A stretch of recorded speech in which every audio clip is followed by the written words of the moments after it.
water. Every living organism that is known to man on this planet needs water to survive.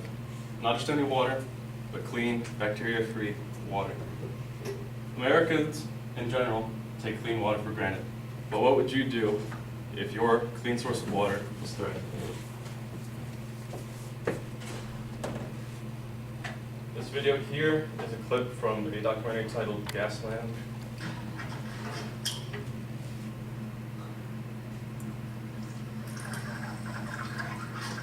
Man, I saw it go up for a second. Yeah. Just give it a second.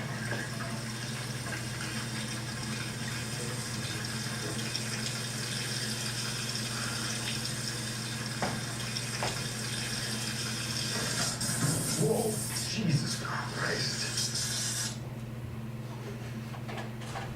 Obviously, that is not normal.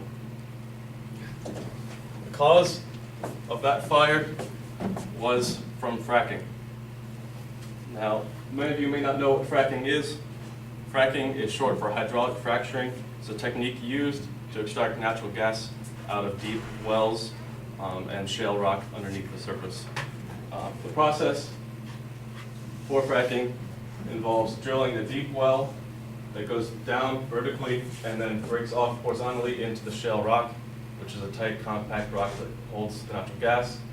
Then they pump in a mixture of water, sand, and other chemicals that break apart in these little fissures that then release the natural gas out.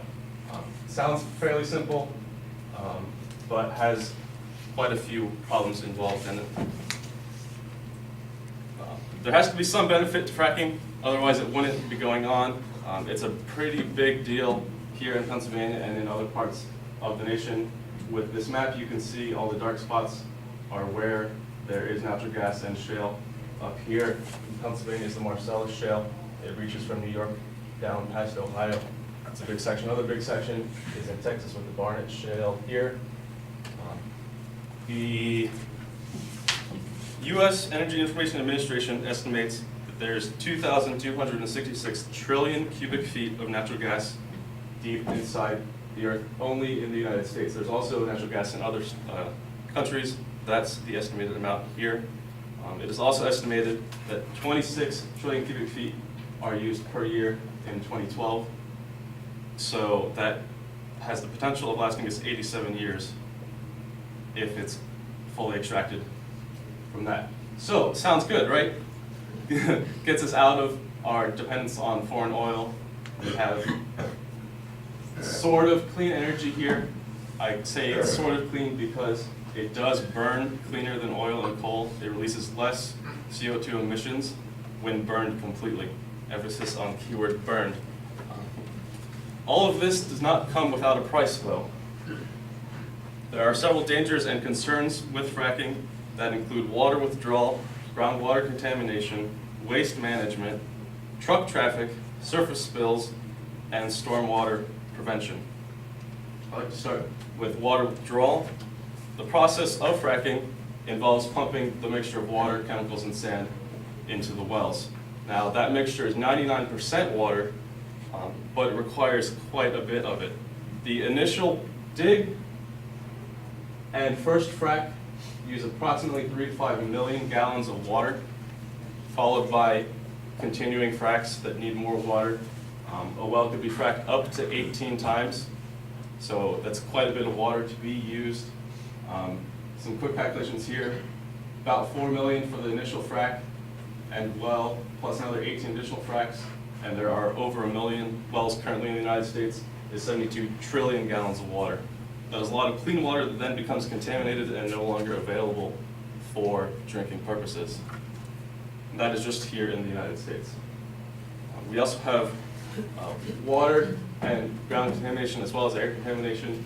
Here in this top right picture, we have a produced water well. Produced water is the term for the water that is pumped back out of the well after it's gone down. They only get about half of the water they pump in back out, which can be problematic because you have dangerous chemicals in that mixture that are then in the ground.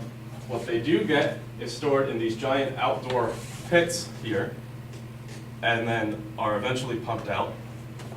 that is full of toxic chemicals and materials sitting on the surface.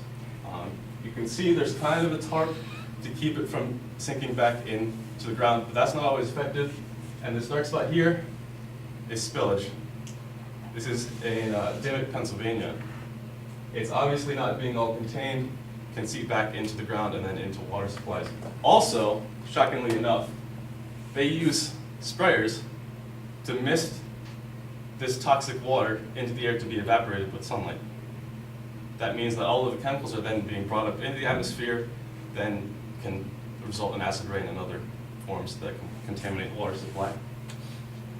They will also, it's been reported illegal, but dumping into rivers and waterways, not good. Also, the natural gas that they do get, sometimes they get more than they can store or ship right away, so their only option is to burn it.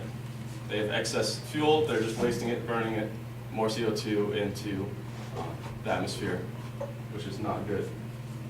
And then the wells, if I go back, the wells are cased in cement and steel tubing to try and prevent from leakage, but those often crack and break, and then you can have natural gas that seeps up into the water table, which causes problems with drinking water, like the fire we saw in the video.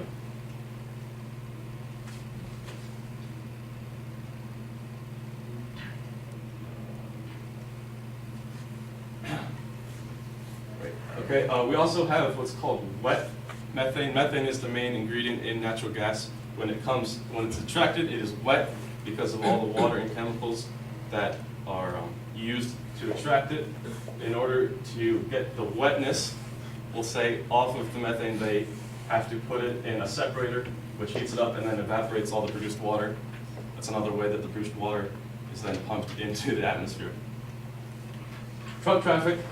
A lot of material is needed all over the water, chemicals, sand, and construction. About 1,150 truckloads of material are used for the initial well drilling and first frac. All of that truck traffic can cause erosion, more damage to ozone, possibility for spilling, that kind of thing. So there needs to be regulations on that. Some companies are using the natural gas they extract to power their vehicles, which is a good way that they are preventing their impact on the environment. Stormwater management, we have those outdoor pools of produced water. If it rains, floods, more spillage into the waterways and that kind of thing. That can be managed by having an enclosed water pit. It's not that complicated to build some kind of concrete well or something that can hold that material safer. Other issues, the Halliburton loophole. Most energy systems have regulations, but the U.S. Environmental Protection Agency does not regulate injection of fracking fluids under the Safe Water Drinking Act and other acts involved with management. This came across by Dick Cheney in 2005, Vice President Dick Cheney. He was the CEO of Halliburton, the main producer of fracking materials, and so that loophole exempts them. Right. So, it is undeniable that the natural gas is there, that we can use it, but it is at a price that I believe is not worth it right now.